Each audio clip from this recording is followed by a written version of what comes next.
नमस्कार. आरपार न्यूजमध्ये आपले स्वागत. हाक तुमची, साद आमची. आपण पाहत आहात आरपार मराठी न्यूज. निसर्गाचा कोप.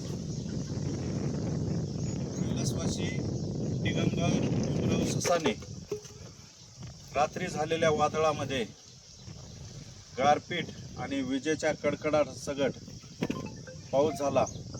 यामध्ये तुम्ही बघू शकता इथं कोप केलेली होती.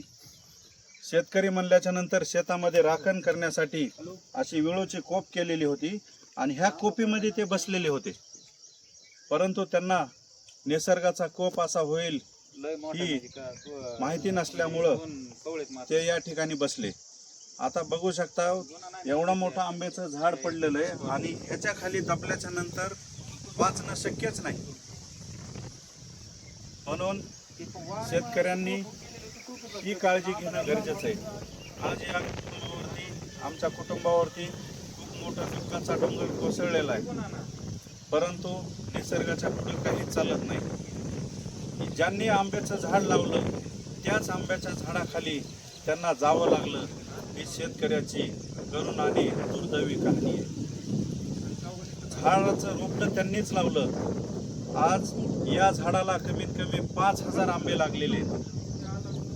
हे आंबे खायचे त्यांना दिवस होते, परंतु आज या आंब्यामुळं त्यांचा जीव गेलेला आहे. आता या निसर्गाच्या कोपाला कुणीच काही करू शकत नाही.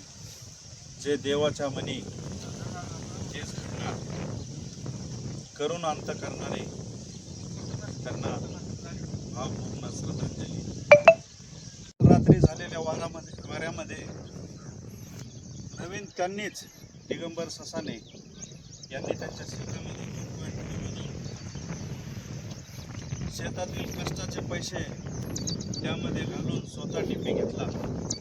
त्या डीपीचंही अशा प्रकारे नुकसान झालंय.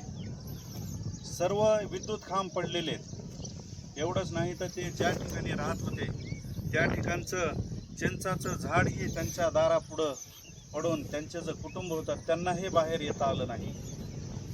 या वादळामुळं, या निसर्गाच्या कोपामुळं त्यांचं अख्खं कुटुंब उद्ध्वस्त झालेलं आहे.